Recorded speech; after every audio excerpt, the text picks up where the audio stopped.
So thank you so much for this afternoon. Finally, we get to meet, and I apologize. I've turned into a Venezolana as far as honoring my commitments. Honorary Venezolana.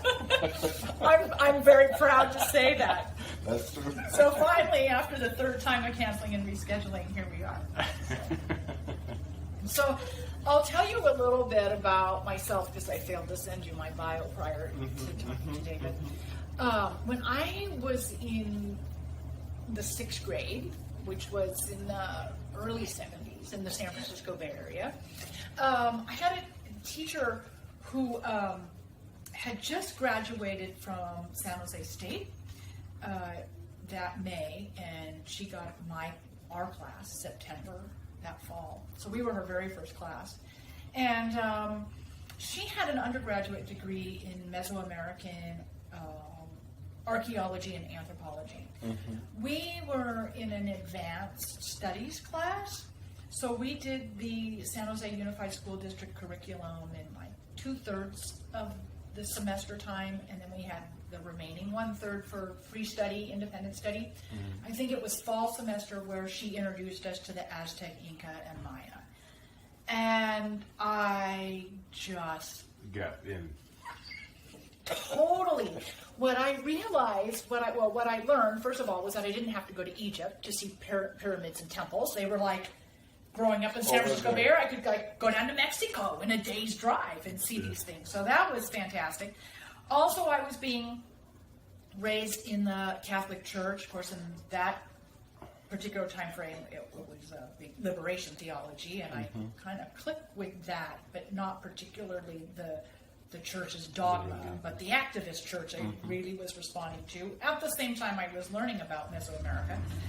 But what was interesting about learning about these pre-Columbian cultures was how they really worshipped everything. The sun, the moon, the stars. They weren't monotheistic. And that resonated with me. I was a big outdoor nature lover, and I'm like, oh, these people, worship the water and the stars and the animals. And Like most ancient cultures. I like that. I was like, I get this much more than I get the Catholicism I'm being raised with.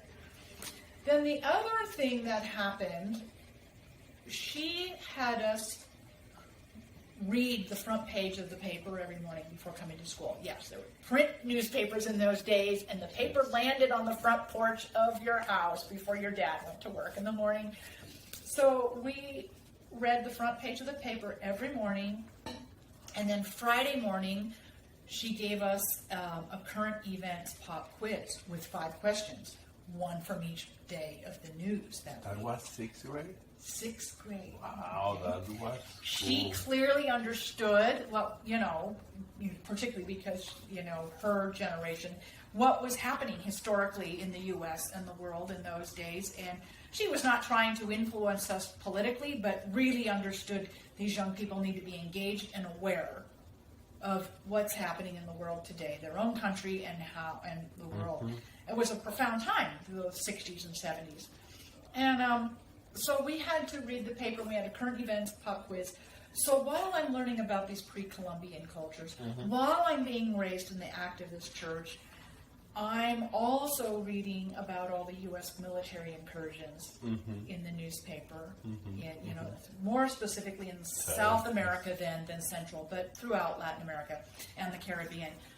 So I don't know what happened to me or why, but all of that just, it's never left me. It was profound. My parents will attest to that. They were terrified of what I was going to become.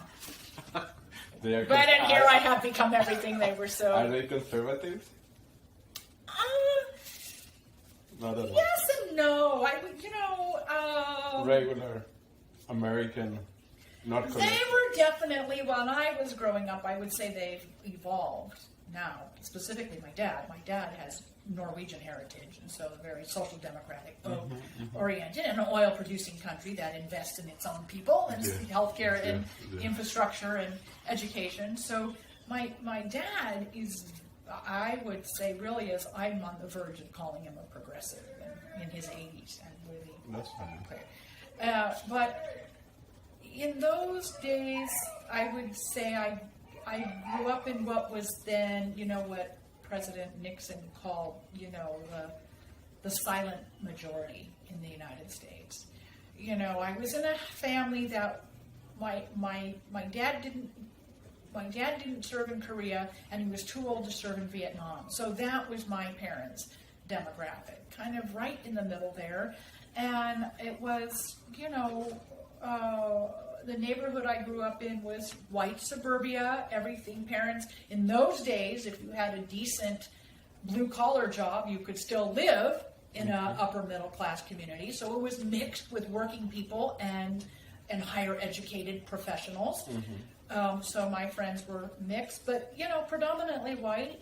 And the Vietnam War didn't come home to our neighborhood until my friends' older brothers, and in some cases fathers, were drafted to Vietnam. Okay. And so that, unfortunately, I believe is what it took in the U.S. to end the war, was, when the white segment of society started getting drafted. And boom. Yeah, as we all know. I mean, that's... But, I grew up outside of San Francisco and saw the music scene and the counterculture scene and the anti-war movement and the civil rights movement and the women's rights movement and the birth of the Black Panthers in Oakland, and then of course my 6th grade teacher. So who went to school with the Black Power Are you people. still in contact with that teacher, by the way? Yes, That's I am nice. very pleased to say That's she and nice. I have re-met on Facebook a number of years ago, That's and it's a wonderful relationship. And I'm very pleased to share with people what one good teacher can do Yes, that's to a right. student's life. true. And something in that 6th grade class just really resonated with me, and I am at a point in my adult life where I've been able to circle back and pick up all those influences and passions and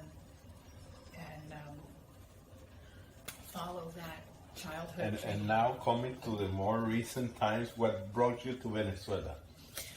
Well, Or to the progressive movement?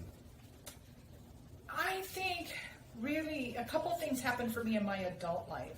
Working in a corporate career when I got out of college, which was a huge education I could have never afforded myself.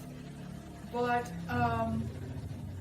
really showed me, and I have to be careful how I say this, because the education I got, the company was run by male WASPs. There's, all Harvard, Stanford, Wharton, MBAs, all white men. And so it really became clear that this is who the corporate world is for. It's their country, it's their industry, it's their... But I say that carefully because they, up to a certain point in my corporate career, they're the ones that really identified a certain talent and groomed it and gave me an incredible education that I would never have been able to afford myself. So, but only allowed to go so far, and I always joke that I could have never gone any farther in that environment without a Harvard MBA and a sex change operation. Of course. And I say that, cautiously, because it was an education I could never have afforded, but I wasn't going to go any farther. And then the other thing that really influenced me is my ex-husband served 2 tours of duty in Vietnam, and so that experience juxtaposed to what I was seeing in corporate America really began to rekindle those childhood influences, things that I saw growing up during the Vietnam era, all kind of came back and started stewing again. Like maybe never went away, but started percolating, and I eventually left my job, left my husband, sold everything I owned, moved to a rural progressive community in Marin County in the San Francisco Bay Area, bought my own small business and did that for 15, 16 years, but that put me, a long time. moving into that community, put me back in touch with progressive politics and really let me start developing that. When I had time, owning your own business doesn't allow a lot for that, but when I had time, that allowed me to touch those progressive politics again.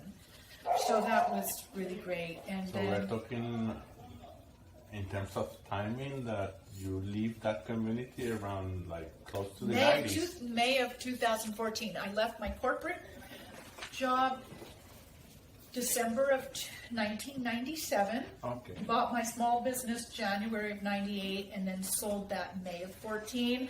And I have been doing Latin American solidarity work ever since. That's fine. So That's I fine. spent 2 years traveling, actually, Latin America and the Caribbean when I sold my business. So I was in Mexico, Guatemala, Honduras, Ecuador, Venezuela, Cuba, Haiti. So you Venezuela, have been Honduras. here. I was surprised when a common friend of us, Stan Smith, told me that you might be among the U.S. citizens that has been traveling back and forward the most. I mean, from the U.S. I mean. Probably. I mean, he shared that with me as well, and I find that quite surprising because I don't really think about it. You know, I just know what I want to do and like to do, and so and feel compelled to do. And I think it's important, even as I think, unfortunately, a lot of solidarity people, organizations have kind of fallen away from the activism for all kinds of different reasons. But I have just felt a real need to keep coming and to keep coming to tell the story of the people. That to me is what needs to be shared back home. The people, the Venezuelan people. Their story needs to be told. So you are right now here in Venezuela because of your work with delegations, right? Yes. Can you talk a little bit about that? Well, this most recent delegation was late March to early April, 10 days. It was a project of the campaign to end US and Canada That's the sanctions. organization Yes. that you are. Yes, that this specific delegation was with the campaign to end U.S. and Canada sanctions against Venezuela. It is a working group of the Venezuela Strategy Group, which is a project of the Alliance for Global Justice, AFGJ.org. So they were, let me just digress a little bit about the campaign. The campaign is a project that came out of two smaller delegations, May of 2018, a project of the Intrepid News Fund that brought a small group of 11 journalists down to cover the presidential elections in May, and a project of May 2018. Okay. And then the other delegation that we were partnered with, another small independent delegation run by Raul Urbano from Toronto with Common Frontiers, brought several union activists down. So I think they were 8 and we were 11, and so combined we made a large audience to have access to a number of meetings. And it was, so when our delegations had ended, a conversation between Raul and I occurred as to what's the best thing to do when we go back home, and we felt to work against the sanctions, educate our citizens, and influence our governments to lift the sanctions. We felt that was where the solidarity work could most successfully intersect. And so the anti-sanctions campaign came out of those two delegations last summer. We've done a number of online campaigns, anti-Lima group actions. We've done a number of webinars hosted by AFGJ. They've given us that platform to use. We've had Greg Wilpert discuss the sanctions with us. We've had Suarez do a webinar with us. We've had Steve Elner do a webinar. The campaign organized, I have to say, a huge thank you to Stan Smith in Chicago, organized a North American speaking tour for Steve Elner last fall. We had Steve on the road for 6 weeks, speaking in Canada and the United States. So that was our largest project to date. And then this delegation in March, April, is another anti-sanctions campaign delegation. The purpose was to bring activists to Venezuela to observe the impact of the sanctions and to better understand the government's response and community, the people's response. And you're planning to bring another crew We're soon, planning right? to do another one in June, Can you yes. okay. So you Yeah. have that.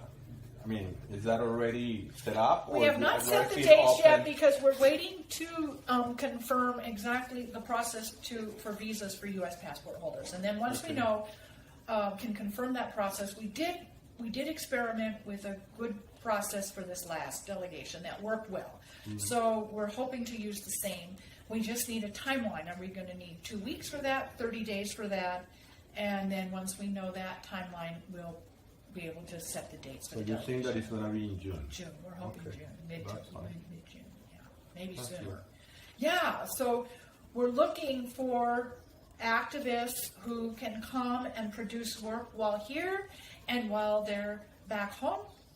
And once they return home, we had this most recent delegation, we had 14 people from 4 countries, Costa Rica, US, Canada, Turkey, ages 25 to 75.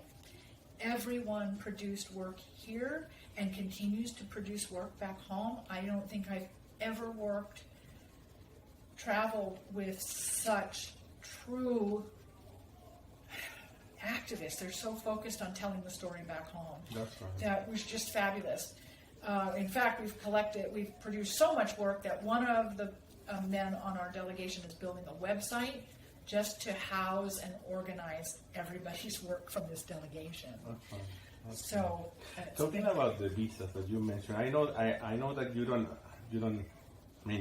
work in the Ministry of Foreign Affairs or anything like that, but I want you to go a little bit deep into that area because I have a lot of friends in the U.S. that have been asking questions about how are they going to get their visas. Of course, I will tell them that one of the answers might be like joining a delegation like yours. Yes. Can you talk a little bit about how the process, like at least activists, progressive people that I know in the U.S., they are like wondering how are they going to do. Well, I a would visa. encourage you to join one of our delegations. Exactly.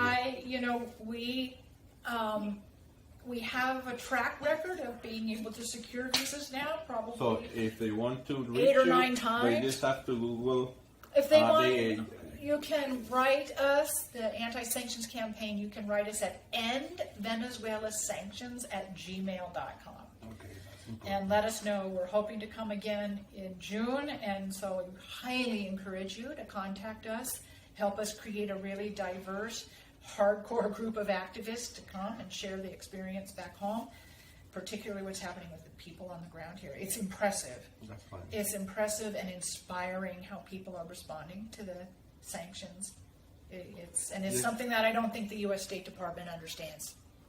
Just to finish with this part of the interview, what do you think about the work that the collective defending the embassy in D.C. So can you talk a I little bit think about that? they're some of the most And fantastic what needs to be people. done in the U.S. to...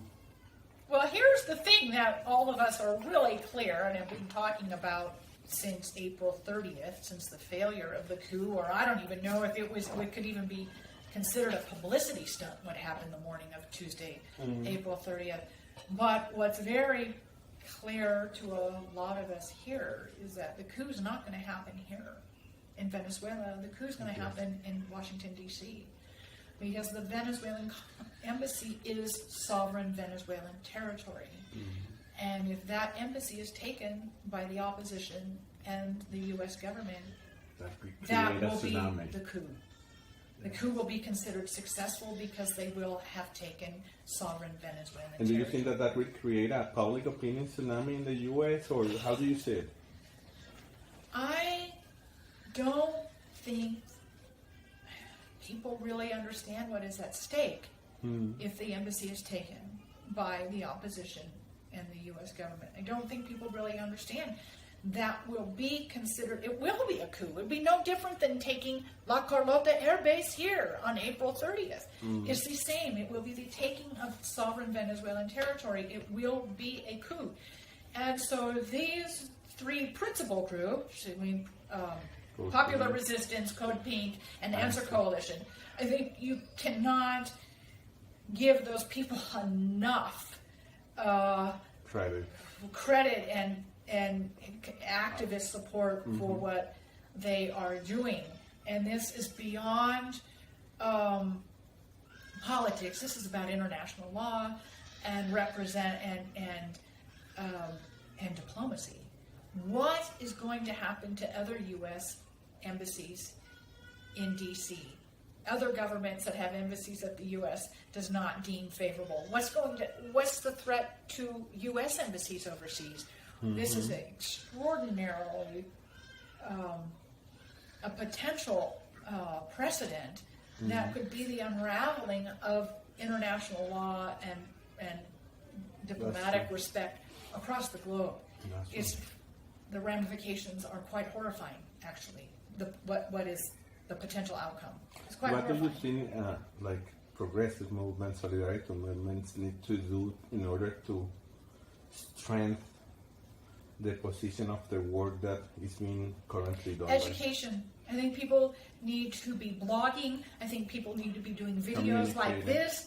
I think people need to do speaking engagements, radio interviews. It's media in all its forms. YouTube, Facebook, print, whatever speaking engagements you can organize. I think it's a real educational need right now.